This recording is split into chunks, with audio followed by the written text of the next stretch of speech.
Okay, so thank you everyone for tuning in to our final Facebook Live of the year.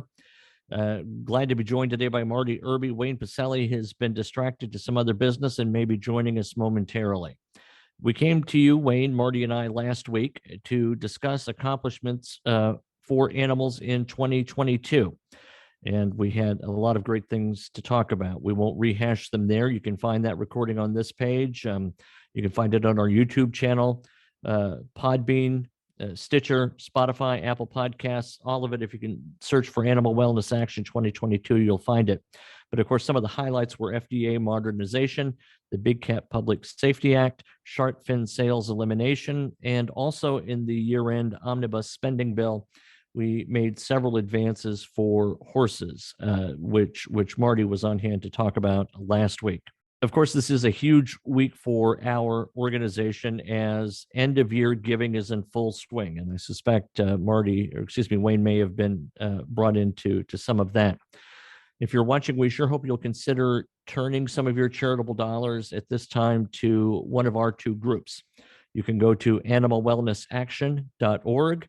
That's the site from which we do a lot of our legislative activity and lobbying, or centerforahumaneeconomy.org, which is where we put pressure on businesses, educate consumers, all to make lives better for animals, and make your donations there. So we would really appreciate any consideration you can give us. While you're there, sign up for our news alerts, our emails. We write deep, thoughtful pieces. When you read something from Wayne or Marty, you can rest assured you are getting terrific information. They put a lot of thought into our work. The blogs, the press releases, all of them very detailed and very helpful, I think, to anyone who wants to speak cogently about animal issues and also to take action as a result of them. So, Marty, thanks for joining us. You were telling me before we got live of some of the heroics you had to do to get here, wending your way through traffic, getting cussed out on the way back from IKEA. Yes. Well, I drove back from Alabama last night, 15 hours. So I made today a shopping day and didn't realize I was going to get trapped in IKEA traffic. I thought I wasn't going to make it in time, but I wove through traffic and made it without speeding. Well, of course, because we are law-abiding citizens through and through. Well, let's get right to talking about 2023. Now, next Tuesday, the 2nd of January, or is it the 3rd? Excuse me. 3rd. Yes, 3rd. You're going to be on Capitol Hill to attend some of the swearing-in ceremonies. Tell us what you're going to be doing next Tuesday. Well, yes, I know that Wayne and I both have at least 30 or 40 invitations to swearing in parties and events for new members of Congress, mostly members of the House. There are a whole slew of new freshman members that we supported and endorsed coming into the Congress. There are also many new chairmen and ranking members of the committees that we've been invited to talk with as well. So we're glad that the House is going to be open for business. One thing people may not realize is that now that Republicans have taken the House, they have said that it will be back open to the public. It has been closed for nearly 3 years to the public. The House of Representatives, starting with COVID, continuing on through the aftermath of the January 6th events of 2021. And so now we're just really glad to be back to business where any American citizen can walk into their House of Representatives office and see their member of Congress. That's a right that we have. And we're elated because we're going to be able to be more effective lobbying when we can do that. We've had to really maneuver. I spent a ton of time outside on the sidewalk with my little dog, Spencer, actually talking to members of Congress over the past 3 years because we couldn't go in the building. So I know he's glad to be getting a little bit of a break too. Yeah. So they wouldn't even let you in? Not unless you had an appointment. And there are a lot of times that you have to have an appointment. You have to have, it was really quite ridiculous. I thought you had to have an appointment. You had to have a staff person come down and meet you, let you in. You had to have a mask on. You had to have been vaccinated. You had to have shown your driver's license. They had to have had your driver's license number and full name in the computer before you came, and they could not turn you loose after you got into the building in the House of Representatives.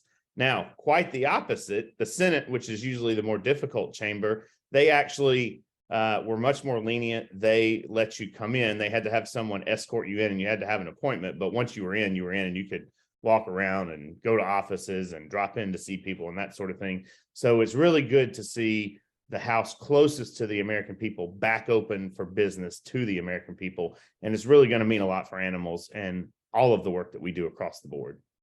Well, good. Well, I know you're an incredibly effective lobbyist. You've been named before as one of the country's top lobbyists. So I'm glad you'll be fully unleashed to do good work for the causes that are important to us.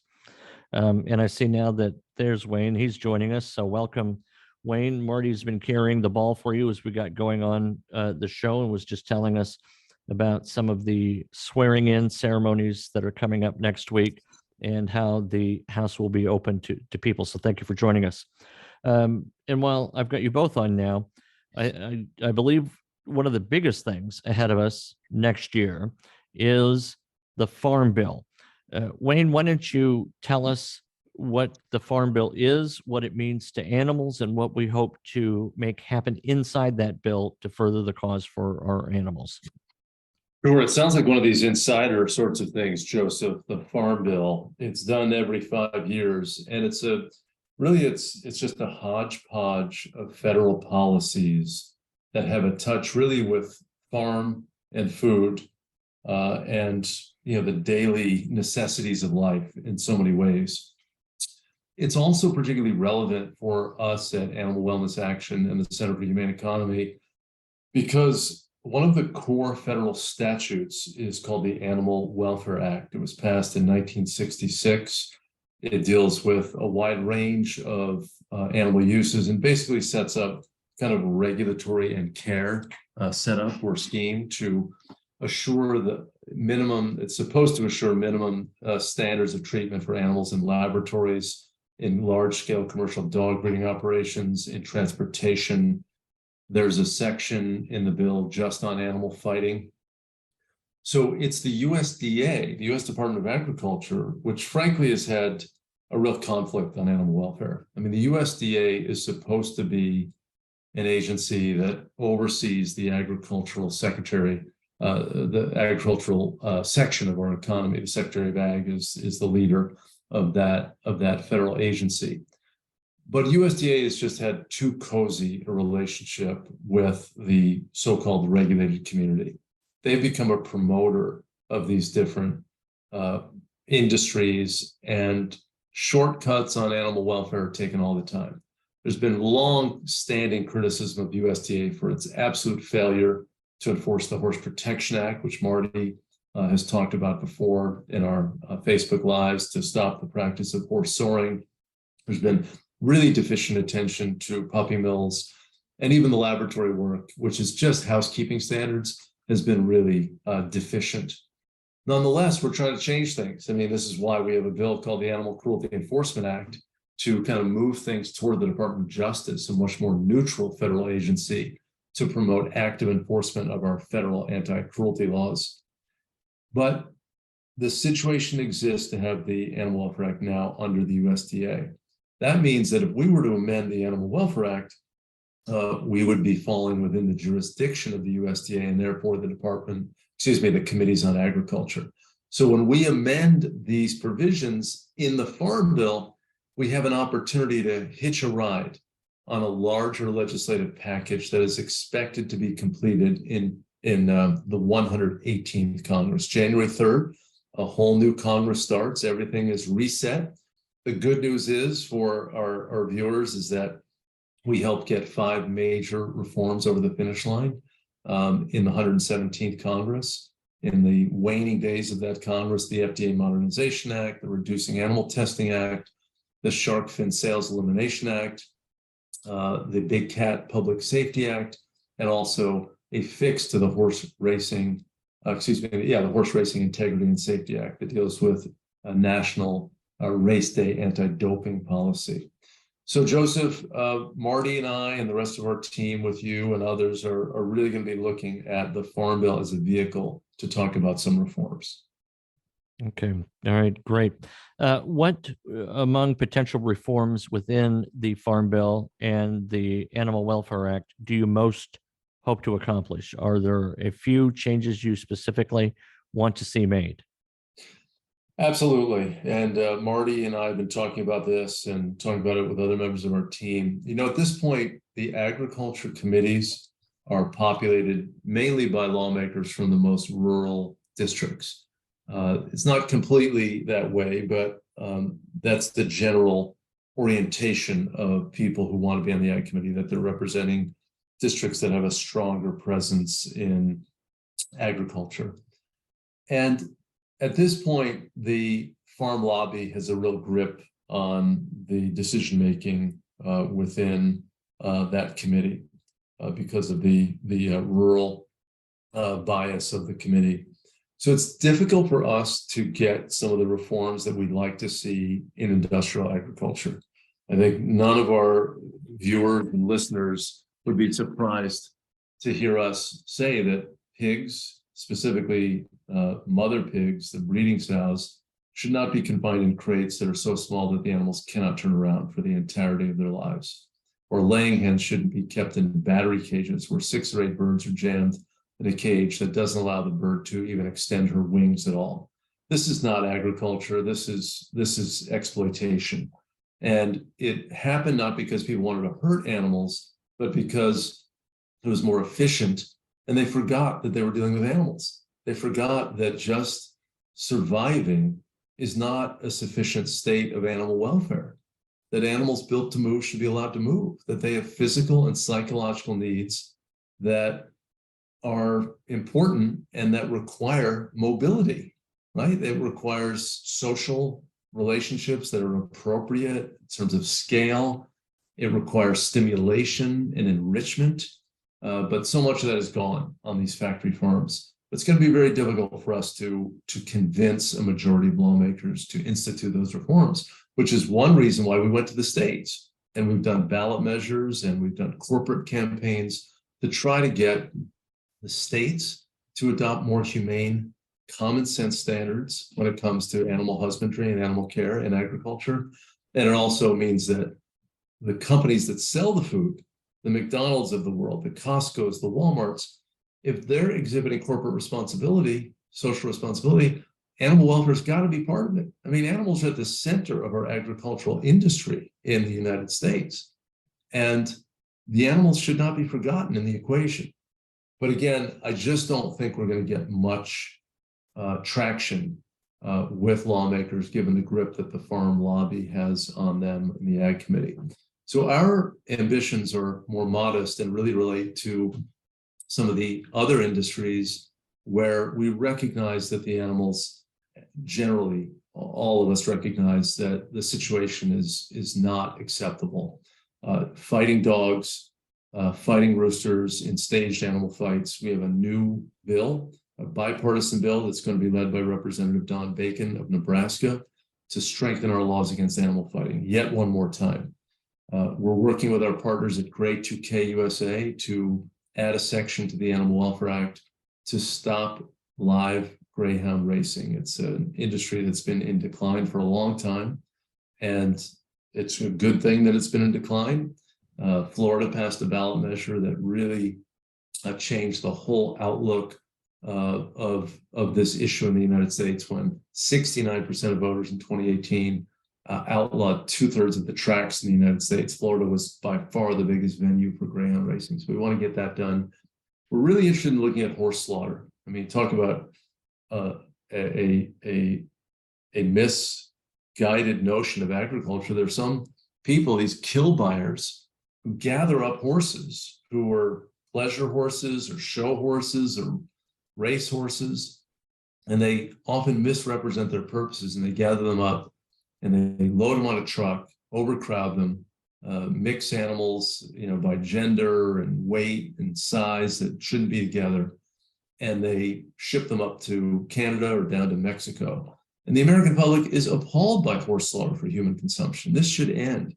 So I think we really want to make a run at horse slaughter in this Congress and have the agriculture committees through the Farm Bill say that this whole horrible, inhumane, predatory industry should end its activities when it comes to butchering horses and shipping the meat to Italy or Japan or Kazakhstan. We have no domestic market for this meat. Americans don't treat horses this way. We don't want them treated this way. We don't allow it in the United States in terms of the slaughtering, the butchering. So if it's wrong in the United States to butcher horses for human consumption, it should be wrong to transport them to Canada and Mexico for that very same purpose. I think also, and maybe why don't I just turn this over to Marty about horse soring? It's time to address the issue of horse soring, and this bill could be a vehicle for that as well. Yeah, thanks, Marty. You're probably the national expert on this. Why don't you tell us what you hope to get done with horse soring, and if you have any other points to make on horse slaughter? Yes, no, well, thank you both. And I echo Wayne's sentiments. You know, we conceived an amendment that passed the House of Representatives in 2021 that outlawed or would have outlawed the transportation of horses for the purposes of slaughter across state and federal lines. It would have completed about half of the SAFE Act that fully outlawed it. We passed that overwhelmingly, and we brought on hundreds of organizations, including the Jockey Club, Mini, and Horseracing, to help support that. And it was really considered, I think, pretty non-controversial considering how long that issue's been out there. So I think our amendment really set the stage for us to be able to close out horse slaughter and hopefully get something done in this farm bill. On the horse soring front, I just got back from the southeastern United States late last night. Spent about 12 days in Tennessee and Alabama, and I was quite pleased to see a willingness from many of the people I talked with. I met with 8 or 10 people over the course of that time who have been involved in the horse industry, particularly the walking, racking, and spotted saddle horse industries, with more of a willingness to want to change and to want to see their economic model thrive and flourish. There are many of what you would have once considered, or people would have once considered, the top Tennessee walking horse trainers that may have like 4 or 5 horses now. So they're barely even getting by. And I think people are just seeing how archaic it is and that there's nobody that wants to watch this terrible abuse. So we're hopeful that we can get something in the way of a compromise done in the Farm Bill. There is absolutely no chance in my mind that the Prevent All Soring Tactics Act will pass as written. After 10 years, it finally saw a Democrat-led White House, Democrat-led Senate, and Democrat-led House of Representatives, and it still couldn't get passed and get signed into law. So I don't know how you do that when you now have a divided Congress and, of course, the White House still headed up by Democrats. But this Farm Bill could be a great vehicle to help eliminate these big stacked shoes and chains.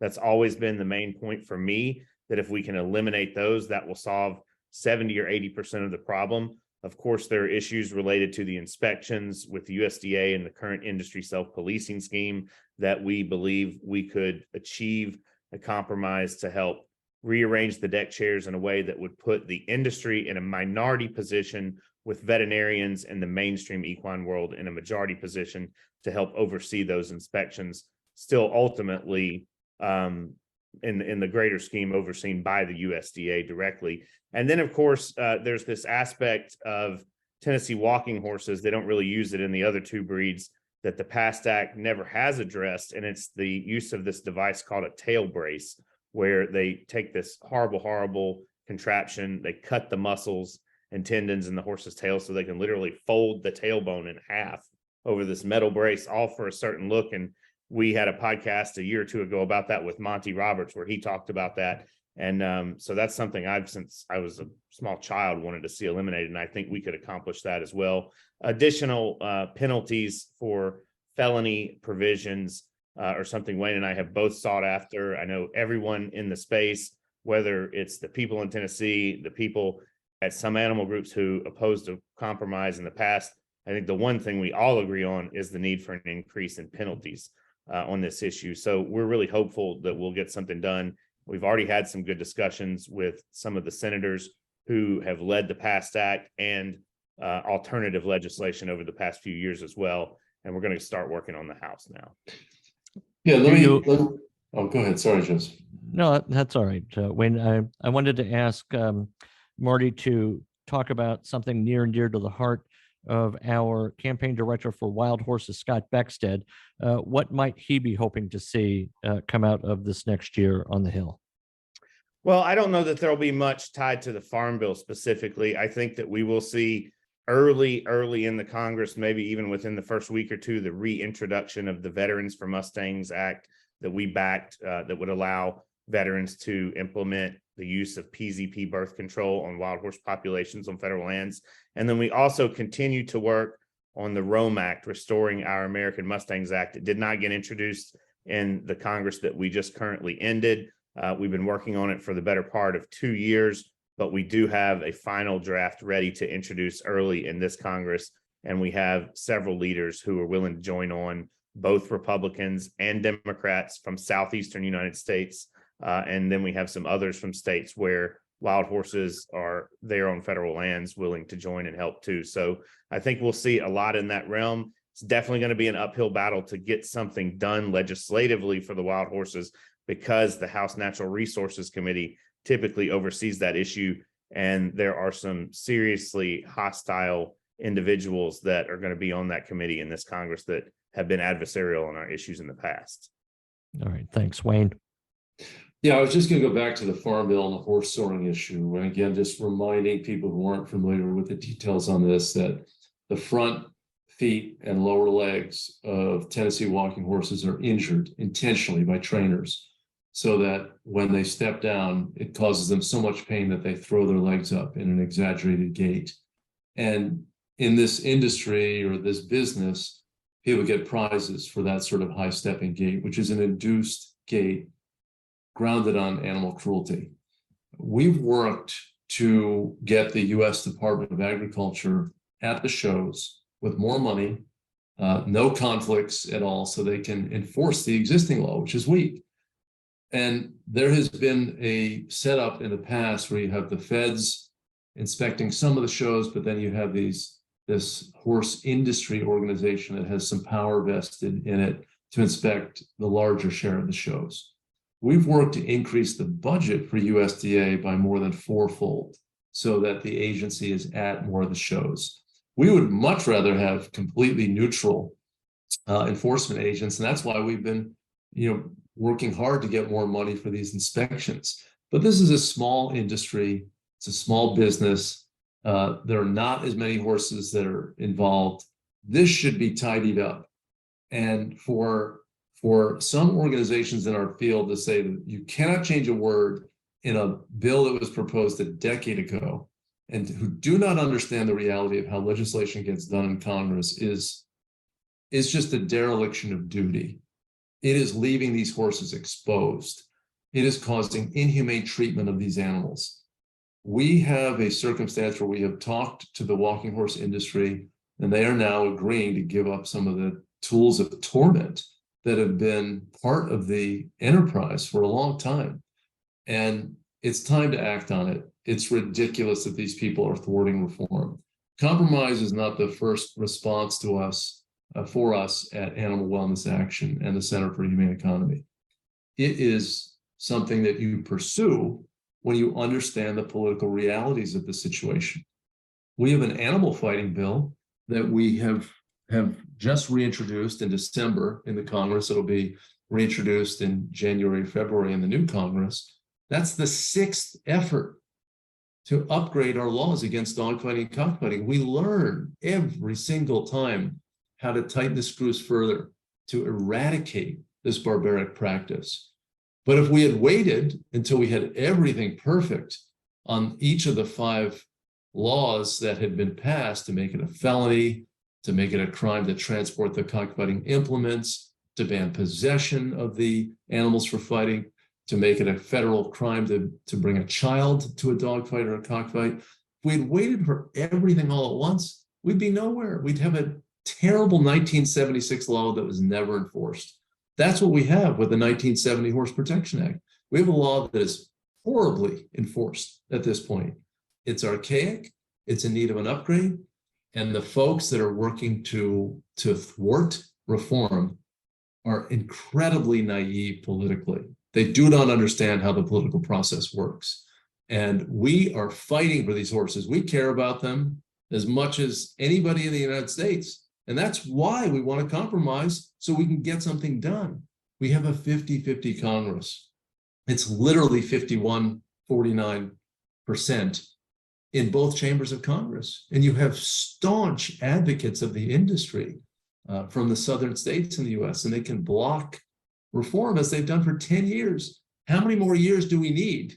How many more years do we need to understand that the existing package cannot fit through the United States Senate? And, you had one incumbent. You basically had no incumbents who were defeated in this last Congress. You have stasis in the United States Senate. It was 50-50, now it's 51-49 because the Democrats picked up a seat held by a Republican who didn't run again, but everything remains the same. What's the definition of insanity? Doing the same thing over and over again and expecting a different result. So I hope the Farm Bill is an important vehicle for animal welfare reforms. I hope that our podcast here is a little bit of a reality check. Joseph, you mentioned wild horses. We're committed to wild horses. I've worked on it for years. Marty's worked on it for years. Scott Beck's on our team is passionate about it. Very difficult to get that done, but the Congress can help through the appropriations process influence the Federal Bureau of Land Management. And we want to reset the debate on the issue on wild horses in the Congress. But do we think something's going to get done? Probably not, except if we do ban horse slaughter and we ban live exports of horses to Canada and Mexico, that's going to help wild horses as well. A lot of these horses are rounded up and they're gathered up by people who with disreputable purposes, and they get them sent to slaughter. We want to make sure that we just shut down that whole trade. Meanwhile, we push the Bureau of Land Management to rehaul the agency. It's got the authority to do it right now. They can stop these mass roundups. They can do more humane-minded on-the-range management of horses. They can restore horses to grassland ecosystems. Horses have been around the North American ecosystem for thousands and thousands of years. They fit in that landscape, and they can be a great boon to the land. They're also iconic symbols of the American West, and they are one of the very few species where the Congress passed a law 2 generations ago to specifically protect them.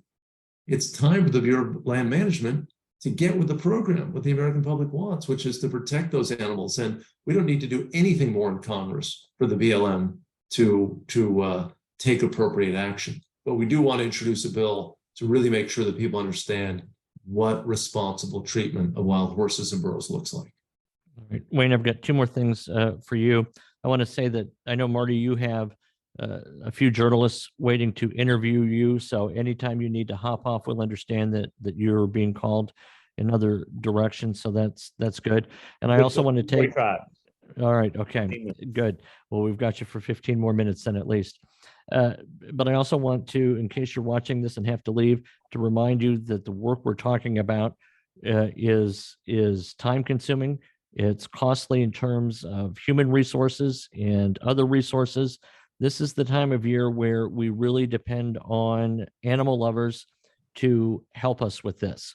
You can go to animalwellnessaction.org, Center for a Humane Economy.org, and at both sites be instantly connected to ways to support our work. We're a very small team. We're very agile. We operate more like guerrilla forces, if you will, than revolutionary armies. So when you support us, you get a lot of bang for your buck for sure. So please do consider putting us on your list this end of year giving season. Wayne, outside of Capitol Hill, I know one thing you've talked about is working more on ballot initiatives. You have a terrific history prior to launching Animal Wellness Action of getting things done at the state level. What do you see happening in 2023 at that more grassroots level? Well, Joseph, ballot initiatives are a process available to citizens in about half the states. And it's really a safety valve when representative government doesn't work at the state level, when state lawmakers may be captured by different industries and don't enact popular reforms. The safety valve exists for citizens to gather signatures within a prescribed period of time and then to put an issue on the ballot for a vote of the people. So I've done that for decades, and there were really no ballot measures that had succeeded prior to 1990 in the animal welfare movement.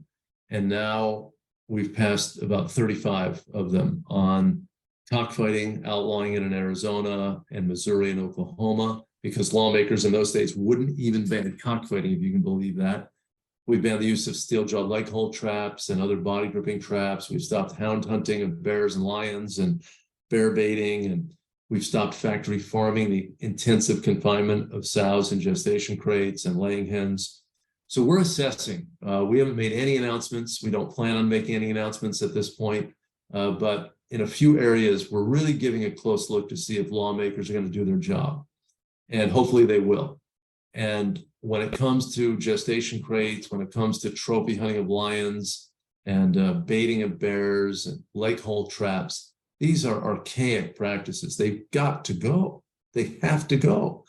And in states that don't take action in ways that reflect the vast majority of the citizens of those states, we'll look in this cycle for options. But we've not made any announcements on this, and we're going to give lawmakers a chance to take action on these issues. One of the ballot initiatives where you were instrumental, Prop 12, now in front of the Supreme Court. When are we expecting a decision on that case?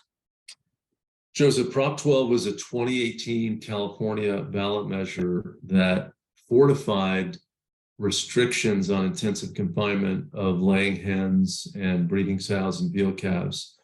It also restricted the sale of pork, eggs, and veal from farms that so severely confine the animals that they can't turn around or live a normal life.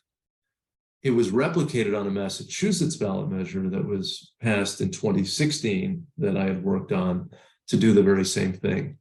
And the pork industry challenged it. The egg industry has accepted it. The egg industry understands that the future of egg production is cage-free. They have been slowly but methodically moving toward that end. They still need a kick in the pants every once in a while for sure. But they understand that reverting back to a close cage confinement system is not aligned with the values of their customers. The pig industry hasn't gotten the memo, and they challenged the California law restricting sales, and it would have much broader consequences for animal welfare than just the sale of pork, because it's essentially saying that, only the federal government can restrict commerce when it comes to animal products that come from animals mistreated in some form. And if that law is undercut in California, Prop 12, then Massachusetts 2016 Law Amendment 3 would also be undercut.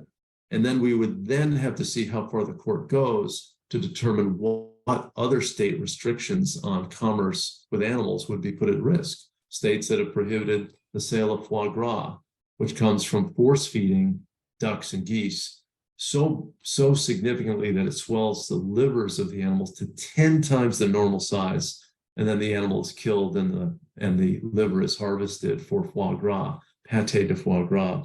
So it's of enormous consequence. In terms of the decision making, it's expected in January or February. So we're just about to January. So I think it's time for us to be alert for court announcements that would come up, but sometime probably in the second half of January or into February for court decision making. Very, very consequential, and a ballot measure that has been challenged in the courts. We've survived so many challenges on our past ballot measures from different industries whose cruel practices we have sought to restrict. So there's a lot riding on this one for sure. And another thing that our supporters can be happy that they contributed to is the production of an amicus brief. So we actually weighed in with the Supreme Court on this issue by submitting our own analysis of the legal sides and the practical side. So our supporters also participate in that kind of advocacy as well. And Wayne, before I go to you for the final thing I want to ask you about, and before we go too far away from horses, I know, Marty, you are very involved in carriage horse issues. And certainly many of our followers know of our work on Ryder, the New York City carriage horse who collapsed in August and was later euthanized, and bringing his issue to light. What do you have going on in the new year against the carriage horse industry? Well, we're really excited about the possibilities there. We continue to work with NICLAS in New York City on the issue in Manhattan. That, of course, is a bit of an uphill battle because of the unions there, but we're continuing to put immense pressure on the city council and the mayor there and have some potential avenues to solve that issue that haven't been explored before. We also are working with a group of people in San Antonio, Texas. There are 2 city council members there that have proposed a ban in that city on carriage horses and horse-drawn carriages. There was a ton of momentum. We actually had a debate I was involved in with the carriage horse industry on Texas Public Radio that went very well. And at the end of the day, you know, where we land on this is that these horses are not suited for those conditions, for hot asphalt, freezing weather, and they're not in a controlled environment. I've used the example of harness racing that we don't oppose, and we work with the harness racing industry, although they have a lot of problems themselves, but they are in a controlled environment. Horses out on streets sucking fumes from tailpipes in hot weather or cold weather, whatever the case may be, are not really in an ideal situation, and they're pretty much at risk every minute of every day to be in an accident or even cause harm or an accident to a human being that might be riding in the carriage or walking down the street. We also are continuing to work with our good friend and a huge supporter of AWA, Jim Tomaszewski in Cincinnati, Ohio. He has championed the effort there over the past few years to eliminate horse-drawn carriages. And I think we're going to see some good activity in the beginning of the year in 2023 on that front as well. We're also, just to add one last thing on the horse front, continuing to press for the implementation and enforcement of the Horse Racing Integrity and Safety Act that Wayne and I talked about earlier, where we got this new fix in the year-end spending bill, but they still have not finalized the doping regulations for 2023. They still haven't even begun to implement any regulations related to doping. So we still have a lot of work ahead there. And folks, if you could check out our website, we have a great website with tons of information on this. It's called HISAWatchdog.org, HISA watchdog.org, and we will continue to keep you apprised of everything going on that front as well. Yeah, and Marty's the editor of that website and does a great job keeping it current with all sorts of relevant news and information. So, Marty, thank you for that. The final thing I want to ask about before I turn it over for your own request of things that we should address, Wayne, would be our growing effort on the state level. So a lot of what we do is we talk about is on the federal level. We talked about ballot initiatives, but you are bringing to Animal Wellness Action a growing program of state directors. How is that going, and where do you hope to see it by the end of the year? Well, thank you, Joseph. It's really important that we operate as an advocacy organization, Animal Wellness Action, specifically at all levels of government. And of course, we have local, state, and federal. Now, when you pass a federal law, like we did with the Big Cat Public Safety Act, that has implications for all the states, right? So Oklahoma, which had Joe Maldonado passage, Joe Exotic, he's out of business because he committed a federal felony. He killed tigers and he threatened to kill Carol Baskin. But for the others in Oklahoma, where there was not a good state law, that federal law now applies to Oklahoma, just as it applies to Missouri and Michigan. When we pass, a law dealing with the FDA Modernization Act, and we deal with all animal testing in the United States, that has great efficiency. It's tougher to get those federal bills passed because you're dealing with the complexity of the entire United States, and you have to gain support from every region of the United States, especially on animal bills, where you come out of the Senate. If you hope to come out of the Senate, you have to get 100 senators on board, which is what we did. for the Big Cat Public Safety Act and also the FDA Modernization Act. But the states are critically important laboratories for democracy, and they've got very important authority over the treatment of animals in agriculture and wildlife management and other domains. So one big initiative at the state level for us, Joseph, is to stop the sale of kangaroo parts. And this is really a Center for a Humane Economy campaign, because the center is really about getting businesses to incorporate animal welfare sensibilities into their business practices, whether it's their supply chains, their R&D programs, and other operations. And Nike and Adidas and a number of other athletic wear companies that produce shoes are continuing to source kangaroo skins from animals killed in their native habitats in Australia to make soccer cleats. These soccer cleats are no longer needed. All of these companies have models that rely on synthetics, human-made fabrics, to have tremendous performance on the field, whether you're in third grade soccer or you're playing in the World Cup. In fact, when our team did an analysis of all the scoring at the 2022 World Cup, which was the most popular sporting event in the world, there were 172 goals scored from the first, kick in the World Cup to the end, when Argentina defeated France in the finals. 172 goals scored in the entire tournament. 164 of those goals came off of the feet of players who did not rely on kangaroo-based shoes. They had synthetic products from the big brands, from Nike and Adidas and Puma and the others, Diadora. And this is so unnecessary. Nike is stubbornly refusing to change its purchasing practices, even though it claims to have corporate responsibility goals on biodiversity and animal welfare and conservation. This is a slaughter of native wildlife in the outback of Australia. 2 million kangaroos killed a year.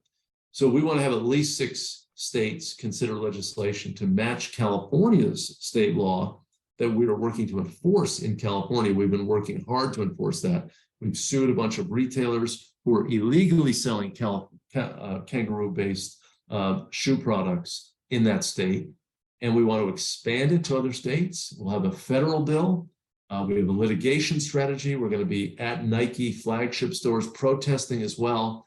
And we're working with European and Australian and other global partners on this global campaign to get some of the biggest and best known brands in the world to get aligned on animal welfare. That's just one area, but we're working hard on animal fighting, wildlife management practices, from contest killing to leg hold traps. A lot of the issues that I had talked about when we discussed ballot initiatives, the states need to get with the program on animal welfare. And this is why we've got more people in more states doing the work of Animal Wellness Action and the Center for a Humane Economy. So go to our website, learn about these folks on the ground and get connected with them. We want to create a movement. This is not something where you support us and then we do all the work. We're willing to work hard and we're willing to lead, but we need citizens. We need thousands of like-minded people working with us to get this stuff done. That's why we partner with so many organizations at the local and national level. We want to continue to do that in 2023. All right. Marty just sent me a note that he's got to hop off. Thanks for joining us, Marty. Appreciate it. Glad you're back safe and sound, and stay out of IKEA. That's all I'm saying. All right. So Wayne, what have I not asked you about that you would like to address as we conclude this year in preview show? Well, I want to remind people that, as you noted before, Joseph, we're a relatively modest-sized organization. We're growing.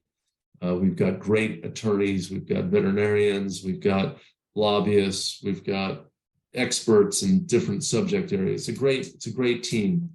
More and more folks at the state level, as well as working at the national level and some of the international level as well.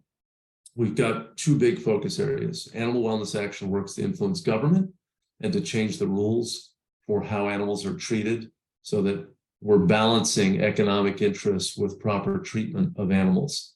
And the second theme of our work is to really done by the Center for Humane Economy to influence business, because businesses have enormous control over the lives of animals. Agriculture businesses control animals, food, retail companies sell animal parts.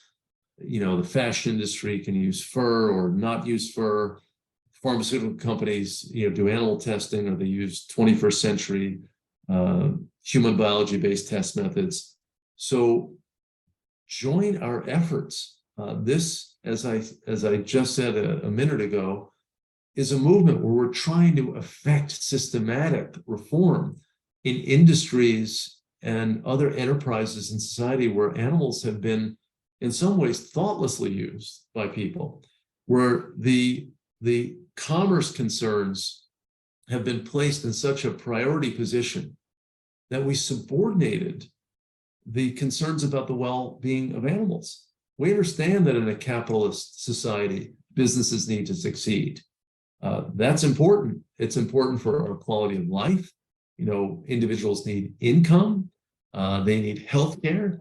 We have to have a successful capitalist system to operate. But our system is also grounded on moral principles. And opposition to animal cruelty has been a core value in our nation for 200 years. I mean, the first anti-cruelty statutes were adopted at that time. And we are certainly in a moment of increasing understanding of animal cognition, animal well-being in a broader sense. And we cannot forget about the mammals and birds and other animals who are caught up in our economic systems in our society. And I wrote a book a number of years ago called The Humane Economy that talks about how businesses are going to prosper and they're going to succeed when they don't forget about animals, when they align their business practices with the values of their customers, when they minimize risk in the form of advocacy groups suing them or protesting them, when they're engaging in activities that are inimical to animal welfare. So I really believe, and have long believed, that animal welfare is a mainstream concern. It's the people who are using leg hold traps and who are cockfighting and confining sows in crates who are the extremists. And we have a practical minded approach to addressing these issues. We do believe in animal rescue. We do participate in that. We spend resources on it, but that is never going to solve these problems. We're going to solve these problems by having business and government change their policies. And those policies need to reflect a sensibility of animal sentience and cognition and volition, and that the animals matter. They matter. And it is an anthropocentric ethic at some level because we understand that animals feel pain like we do. And certainly the mammals whose characteristics we understand, we've got to recognize that. And all we need are minor adjustments in so many ways in how we do business to see that animals live better lives. And that's the movement that we want you as a viewer and listener to participate in. But this sort of change that we're trying to institute is not self-executing. It comes from participation, civic activism, joining our group, responding to our alerts, attending protests, raising your voices, speaking out in the media, influencing your friends and family members and coworkers. That's how you build a movement. That's what we're trying to create. All right. Wayne, thank you so much. I appreciate that. I'll make the one last plea that, again, December 31st, just 2 days away, end of year giving. Please check us out, animalwellnessaction.org, Center for a Humane Economy.org. Wayne Pacelle is our president and founder. I'm your host, Joseph Grove of the Animal Wellness Podcast. We sure are grateful you joined us today. Sign up for our news alerts. Find us on iTunes, Podbean, Stitcher, Spotify. Subscribe to our YouTube channel. By golly, we're everywhere. Wayne, we're getting there. We're almost everywhere. All right. Happy New Year, everyone. Thank you. Wayne, talk to you soon, sir. Thank you. Take care, everyone.